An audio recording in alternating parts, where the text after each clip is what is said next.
guys, BBI here. I want to stop and say thanks for tuning in and checking out whatever the video is about that's about ready to come up next. If you could take a minute and hit subscribe, I'd greatly appreciate it. And if you enjoy what you've seen here, make sure to hit the like button. We'd greatly appreciate your support. Anyhow, guys, all that aside, let's get on with the show.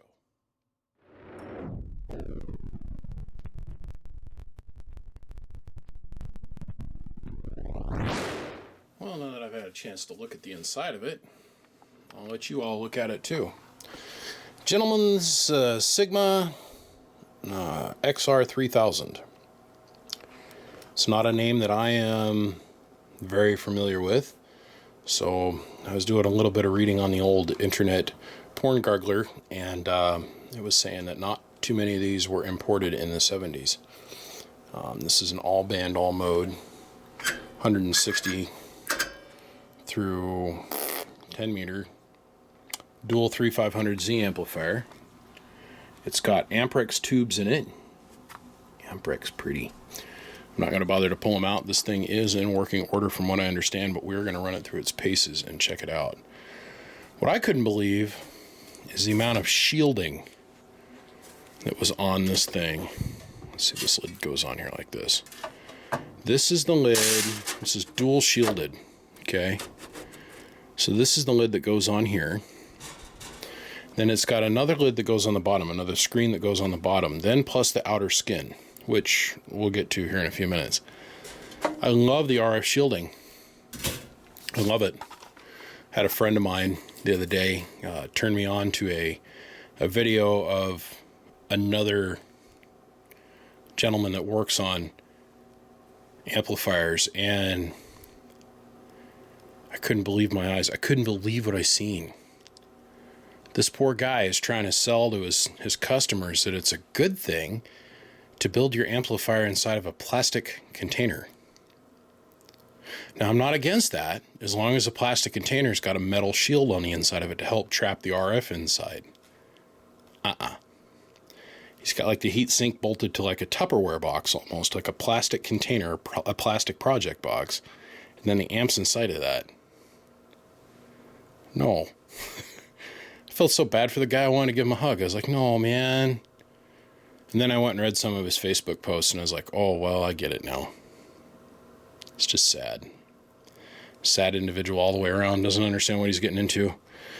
Look at the size of these tuners. Nice heavy-duty flat induction coil that's silver-plated. The band switch on this thing is a beast. Yes, I just picked the whole lamp up by the band switch. That's how badass this thing is. Band switch is tough, man. This would be like the band switch that's in a Kenwood 922A. I've never seen these heavy-duty porcelain sockets like this before. The only thing I've ever seen close to this, I mean, this would be perfect for a pressurized enclosure. But these are filament leads. This thing's built right, man. Grounded grid. They took and they wrapped the end of the coax and then soldered a coax for the ground bus instead of just splitting the shield back. They did that everywhere. Nice, hefty filament choke. That thing's bad. There's 4 ferric rods in this thing. Or ferrous rods, pardon me, not ferric. So, it's pretty neat. This is your primary relay. It's got all the normal functions of a regular amp. It's got an AGC circuit or an ALC circuit. This is your bias board that's over here. This is our rectifier board. Now I can tell you by the string of diodes that this amp uses a voltage doubler, just like the Kenwood, just like the Henry, or one of the versions of Henry, just like the SP220, just like one of the versions of the Ameritron box. Big, giant capacitors on the top. It's huge. Way bigger than the oh god, the Viking tuners that are in most of the 3500Z boxes. Nice big set of electrolytics, good bleeders. Basically the same thing that's inside of an SP220 or a Kenwood 922A. Pretty beefy transformer too, multi-tap. This will run on 110 and 220. It's currently wired 220, and that's the way it'll be shipped is 220. 220 plug. Filament transformer. This thing is in really, really good shape. Two decent sized blockers, 500 puff a piece, so 1,000. That puts our Q form very nice and tight. I don't know. I always thought that this was a Harbach upgrade, this style of parasitic. I get a little leery when we see these this much of induction between here and here on the 3500Z. This induction here, if this is too long, if your parasitic is too long or there's too many coil turns, because the way the 3500Z is set with its capacitance and output operation, if your inductor length is too long, you have a tendency to have oscillation that can take place between the two tubes. But apparently that's not an issue. So I want to fire this up. I really do. Today we're going to use the ICOM 7300, and then we'll come around and max pressure test it with the 2950 and of course bench 2 pill. It's a foot pedal operation. It's got an operate standby built into it, high and low, and of course on off. This is very much it's got a lot of flavor to it of a Henry, or not a Henry, pardon me, a SB220. So a Heathkit flavor to it. It's got all the same functions: sensitivity, tune, grid, high voltage. We're going to run this without the lid on it so we can sit here and watch and see what happens as we turn it on. There are no safety interlocks for the high voltage on this thing, by the way. I do think that that's a negative, but I love how they got the tank coil suspended here. This thing's built right. It's built right. And it's in fairly decent condition. Okay, let me quit talking so much. I'm going to put the bottom screen back on it for safety. And we're going to run it. And I want to see what happens. First step we're going to do is we're going to disconnect the high voltage from the top of the tubes because they are very old. And we're going to make sure that the tubes warm up, light up with no high voltage present. Make sure we don't have an air bottle situation, which can create a lot of work for me later on down the road. So when we come back, the bottom screen will be on, and the high voltage will be off. Shall return. I'm going to go ahead and reinstall the bottom. I want to show you this. Has some serious shielding now, I'm here to tell you. It's very nice. It's absolutely clean. This thing has never seen a day of moisture in its life. Normally this gold-plated, I think this is aluminum or steel. Usually this oxides a little bit if there's any kind of moisture that it's ever been exposed to, and this thing is shiny like a pretty penny. So there is one little ding in the cabinet over here that somebody has already straightened out, but you want to talk about a frickin' million piles of screw. Alright, well, I'll see you in a half an hour once I get the rest of the screws put back in this thing. God dang. As you can see from the light coming out of the tubes, we don't have an air bottle, and them suckers are bright like they're brand new. I seriously wonder if this thing got any use. Because the tubes look virginal, you know, they normally just color a little bit. I want to verify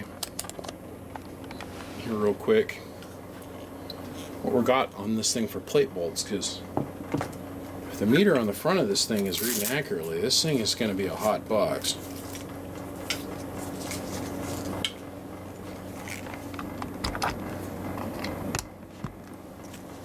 Okay. Let's pull my wedding ring off, the only time I take it off. Alright. So according to the meter on the front, which all the lights on the front of this thing are working, apparently it does have recessed meters or Granite wheat light bulbs down there. It's got like 3,400 volts on the plate on high, and on low it's like 2,800 volts. So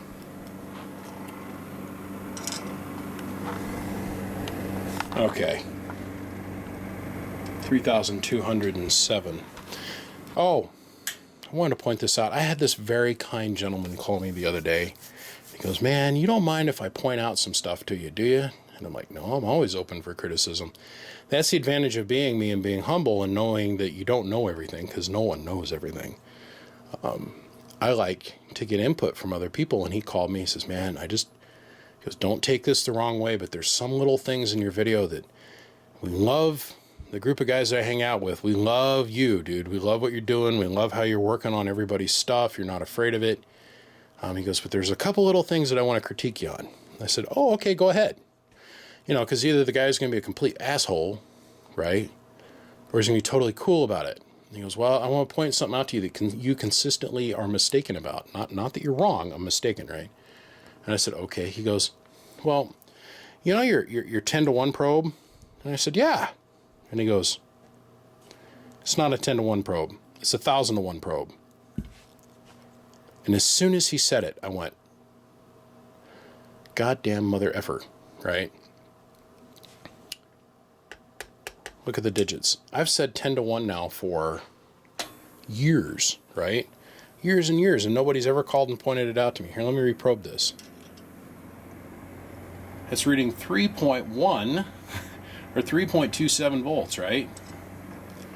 Well, if it was 10-to-1, think about it. I'd have 3,000. I'd have 300. It'd be in the 327 volt range, right? Not 3,000-to-1. See, it helps if you're humble enough to take input from other people. He pointed it out to me. I was like, okay, what else you got? And he goes, no, that's enough for now. We don't want to push it. Now, I know where these guys are at, and I know where they hang out. I was listening to some friends of mine talk about listening to them the other day, and how that they were carrying on about me and how awesome they thought some of the stuff I was doing was. And I love it. I love the input, and I'm always open for positive, helpful criticism. If you're going to call me up and say I'm an idiot because I got one little tiny thing wrong or I said something wrong in a video, hey, appreciate you calling. Yeah, it's awfully lonely when you're masturbating in the closet all by yourself. But the cat that called me the other day, the way he handled himself was stupid cool, and I was so open for it. There is some writing here on the side of this tube. It says, good test 6-17 of 2010. Okay, so we know this tube was tested in 2010. Well, now it's 2019, very quickly coming up on 2020. So I had a kick out of that. I was like, man, I got to mention that in the next video. And he's right. So you got to give credit where credit's due, brother. I take my hat off to you. I say thank you for calling me up and correcting me on that one little thing that I've gotten wrong for so many years. Oh, it humbles you up quick. This game humbles you up quick. Okay, I'm going to go get my oh shit stick, which is a very, very long piece of virgin Dalron with a conductor on it that I can loop back to case ground. We're going to neutralize this thing. We're going to hook up the tubes. When you come back, we're going to have this hooked up to the Bird 10,000 watt dummy load and all the meters, and we're going to be playing with it. I'm very interested to see how this tunes. Away we go. Oh, I love that smell. All the electronics coming back to life. Having electrons push through them one more time. Love it. You sit here and play with it. You guys can watch. What we got there on the right is a 1,000 watt slug and peak. There on the left is a 1,000 watt slug and average. About 20 whole watts in it.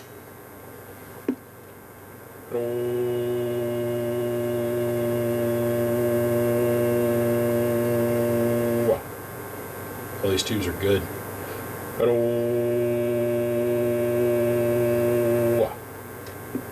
reason I say that is because normally with a 3500Z at about 3,000 volts on the plate, you're going to get, with two tubes, you're going to get a 10-to-1 ratio, right? 10-to-1 means for every 1 watt you put in, you're going to get 10 out of it.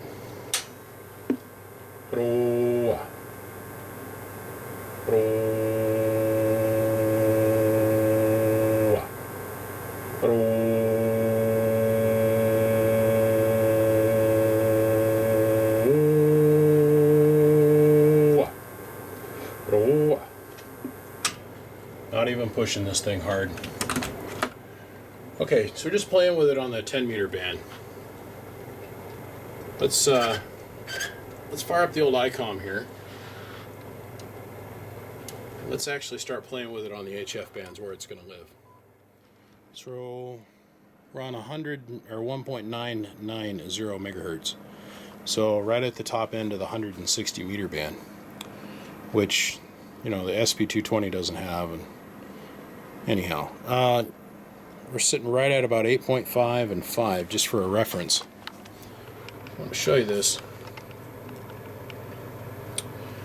So once again, 1,000 watt slug. But oh, got about 80-90 watts in it, right? Watch this. But oh, we're pegging a needle and peak. So we'll go ahead and we'll go to 2x. Now guys, as we go through this, and we're going to be in 2x function a lot, you need to understand that we're reading this full deflection over here is 2,000 watts, and this hash mark right there is a kilowatt. So remember, we're only putting 80 watts in it, right? But oh, okay, let's see if we can tweak a couple more watts out of it. But oh, let's dip this thing a little bit. But oh,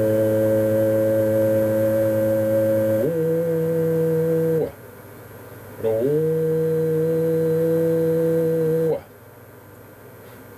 but oh, 1 1 1 1 1 1. But oh. So we're getting 1,400 watts out of it with 80 watts of drive. So 200 watts shy of legal limit. Yeah, I walked that back and forth and then I redipped it. I want you guys to see how this thing runs. I'm really quite impressed with this little old girl. Hello, hello, hello, hello, hello, hello. So 400 mils, not that bad. Really not that bad. All right, well, on up 80 meters. I was sitting here admiring these tubes. Look at the graphic bell structure of this thing, the actual graphite discs. That's impressive to me. Now, when I normally think of graphite bells, I think of something like this. This is an RF parts Taylor tube.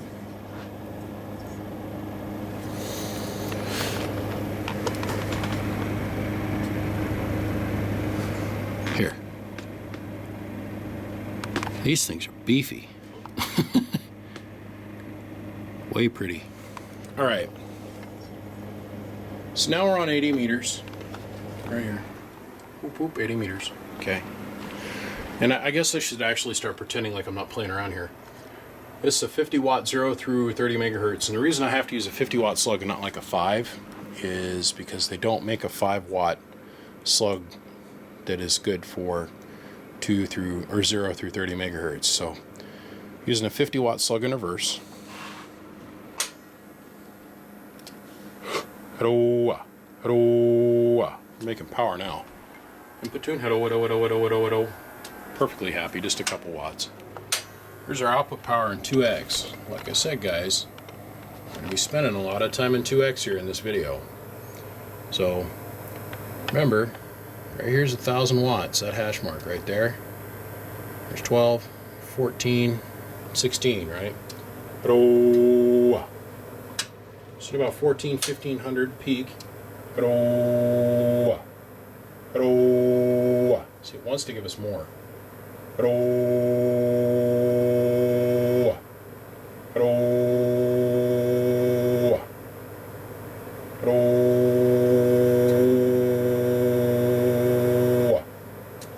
He's trying to give us more, but I just don't have enough drive just with the little ICOM to get it there.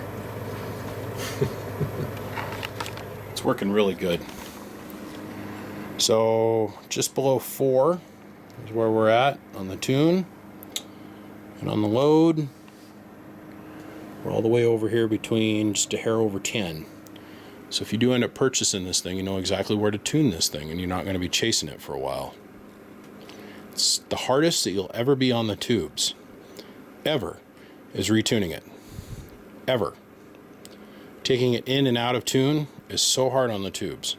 So anything that you can do to help dial yourself in quicker with these two knobs short of having a little cheat sheet. What some guys do is they'll take Post-it notes and put them up here. By the way, have you guys seen the Post-it notes stick anywhere Post-it notes? Man, them things are awesome. They'll stick to anything and they stay. Amazing.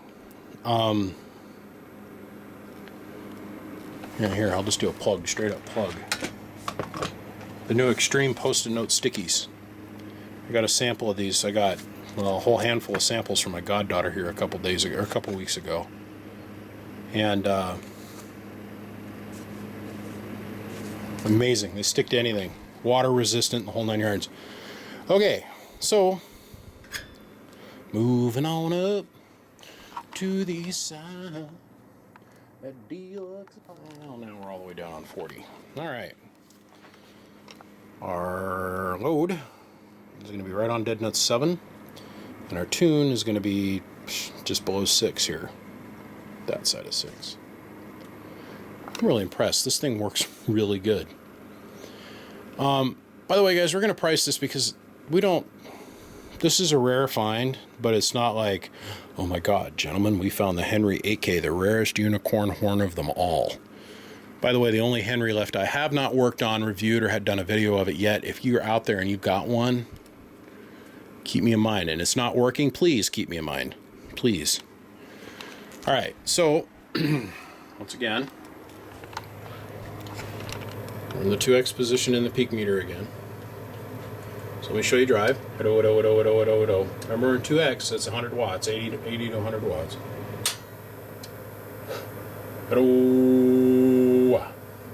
Full output. No problems. All right, let's go to 20. Here we come, 20 meters of magic gun. This thing works good. He likes it. Likes it a lot. So let's see, I think the next jump up is going to be 15. Okay, so 5.5 and 9. So this little index here is kind of helpful. This is where we're at on the frequency, so in theory we should have to have it tuned more towards here, but whatever. Okay. Okay.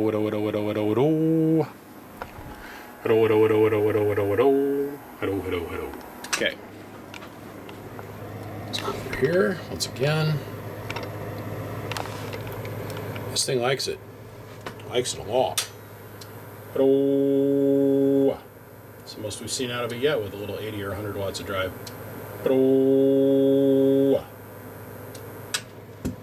It's looking good. This thing's looking good. Let's hop it on up. Away we go, next band. Actually, I had to tune this one by the numbers. The grid current meter. It's as low as I can get it. So, just above the 4 and almost completely uninterleaved. What I mean by that is the capacitors are literally wide open, almost. So, with 100 watts worth of drive, this thing does not like 15 meters that much. I'm sure I'm saying this right. Yeah, 15 meters. Had to think there for a second. Gosh darn. Alright. Hello. So because my input drive is down. Hello. At 80 watts. Hello. Hello. Seeing 1300 out of it on 15. Input tune's right. Tubes are happy. Maybe they were off just a little bit on their tap, but it's all good. Alright, let's go play on 10 for a minute. A couple different ways here. Come on. And 10 meters. We'll start on AM. Okay. Let's play. I think I might be guilty of parasitic abuse. I'll show you what I mean here in a second. Okay, so 1000 watt slug in 2x. And we are on 10 meters. With about 80 watts of drive. I'm making making our 1400 watts. Hello. Now, let's go ahead and let's cover this. I had it so far out of tune trying to get it to produce just a little bit more for you guys. At some point or another in this video, here's 10 and 4. My parasitics. I think I made them a little brown. It's okay, I don't like that style anyhow. It's sad but true. I did that to the parasitics myself. That's my fault. It's my bad. I'm gonna endeavor to fix it. Have faith. So, hello, 1 2 1 2 1 2. Hello. Gets with it. Hello. Okay, so now that I have raped, pillaged, and murdered the parasitics, just cost myself about an hour of my life. That's okay. I'm comfortable with that. I'm going to put a bunch of fans on this thing and I'm going to cool it down. And I'm going to build it some really nice horseshoe parasitics and replace this cobbled together mess, and let's see how it tunes without us changing anything else. We'll use the ICOM when we come back. And then we're eventually done. We'll super saturate it with the base or the bench 2 pill. Hopefully we'll see about 2,500 watts out of this, which I'm pretty sure we will. I shall return. I don't know what happened. Woke up one day, men were men, ham radio operators are ham radio operators, and we could build shit with our hands. What happened? Did the ham radio's balls fall off or something? I don't know. Okay, I'm done. I'm done. Look, guys, parasitics are easy. You shouldn't be afraid of parasitics. It's like I had this guy call me, he goes, man, I bought some of those really nice horseshoe parasitics off eBay. I was like, what? Why don't you just make them yourself? Because they're only like $17. I was like, yeah, but they only cost him about 50 cents to make and about 30 seconds of his time. So what we're going to do here is demonstrate to you a spiral wrap parasitic. It's real simple. 2 100 ohm non-inductive resistors. Non-inductive part's really important. Okay, so this gets real complicated here. I'm going to bend this around so it's nice and even. And we're going to go ahead and we're going to get a hold of this thing. We've got a hold of it tight. And we're going to put ourselves some turns on it. 1, 2, and 3. Evenly space out the turns for the proper amount of harmonic suppression. I could have left this wire a little bit longer. Turn, turn, and turn. Wrap the leg around and solder. That's all there is to it. It's a spiral wrap parasitic suppressor. Now, me personally, I like the horseshoe suppressor. Okay? So, let's actually build the ones that we're going to put in this box. Did you happen to know that the outside edge of a bird element or a coaxial dynamics element is approximately 7/8 of an inch around? Yeah, it is. Whoop. Whoop. Check it out. This is tough, isn't it? Find yourself something that's approximately 7/8 of an inch around. You're going to give yourself about 6-8 inches worth of, it can be copper, it can be silver plated hard drawn copper, it can be nickel plated, silver plated copper. It could even be brass if you wanted it to, but I strongly don't suggest it. See that? Oh boy. And then you're going to put yourself about double the distance of the resistor from the end of the parasitic. So about 3/4 of an inch between the edge of the resistor and the end of the horseshoe. Just like that. Wrap and solder. Wrap and solder. It's that simple. Work a hell of a lot better than this hibba-jibby shit that's in here now. Just saying. Just saying. Just saying. Okay, so Like I said, you want to keep your lead lengths. Now, guys, please note there's a lot of distance between the tubes and where my finger's actually at. This camera doesn't really show depth and distance. I'm terrified of everything that's taking place inside of there. I really am. I want to see my kid grow up, so when I go to point at something, it's usually the finger's like an inch away from the camera, and I'm using the camera's inability to show field perception of depth. You want to keep your lead lengths from here to the top of the anode as short as humanly possible. And the other thing is, it helps if you can flip the leads so that they're vertical and horizontal orientated. It keeps them from talking to each other quite as much. But I guarantee you, those suppressors will work better than this hibbly-hobmajaj bullshit that was in here. Also, I'm going to take this opportunity. I want to throw a plug out there for my buddy over at RF Junk, who makes these beautiful anode heat dissipators. Okay, these are anode caps, tit caps, the top of the anodes. These would fit perfectly on top of those anodes in there. And which do you think is going to dissipate more heat? These little guys or them little dudes? Food for thought. Taking into account that vacuum envelope, the only place where it actually can really touch the anode, can really touch the atmosphere, is on the top. I'm going to do a full review of these in probably the next video that comes out, which is going to be a Henry floor model, which these will fit into. These will fit into anything that has a stock anode on top of it. So Drake, Henry, not the Kenwoods. The Kenwoods require a very short, flat anode, and it's like I've told my friend Chris at RF Junk, cut this in half and you'd be in top shape. He's already got that in the works. So if you guys haven't had a chance to go check it out, rfjunk.com. Builds really, really cool stuff. The only thing I suggested to him that you might want to do is cut the slots. So, or cut vertically, cut the slots horizontally. Anyhow, have not retuned it or anything. Right back on 10 meters with the same amount of drive. Remember how we were struggling to get up to 1200 watts? All right. Check this out. All we did was change the parasitics out. Hello.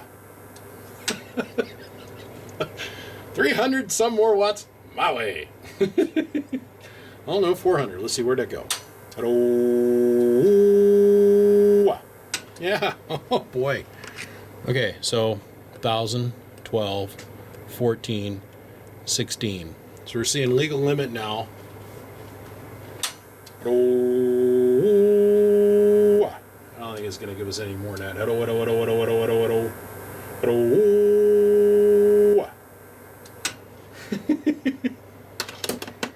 Oh, I'm guilty of parasitic abuse, but it's mo better now my way. To the tune of 300 watts, which means the tube's going to run cooler because there's not as much RF backing up into the tube. You understand that the tube is going to produce the power that it's going to produce, the amount of drive that goes into it. Your output network, which this, we're tuning to the antenna, and this one we're tuning to the tube. Okay, you understand that unless this is in resonance, whatever's not going out or squeaking by this circuit is going back into the tube. So we were taking 300 watts worth of shit and driving it back into the tube because these little parasitics weren't doing the job. Food for thought. It makes me want to see what it does again on 180 meters, where it can make power real easy. Hold on. This whole box works good. Okay, we're going to start out on 1X to show you input drive. 200 watts of power. We're going to go to the 2X scale.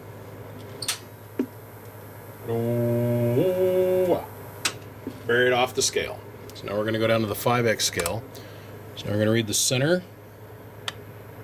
Add 2 zeros. So see where we end up at. 2,600 watts of power with 200 watts of drive going in. I don't want to key it very much there.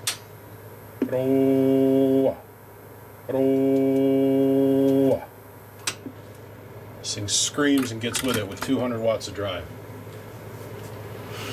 That's it, guys. The Sigma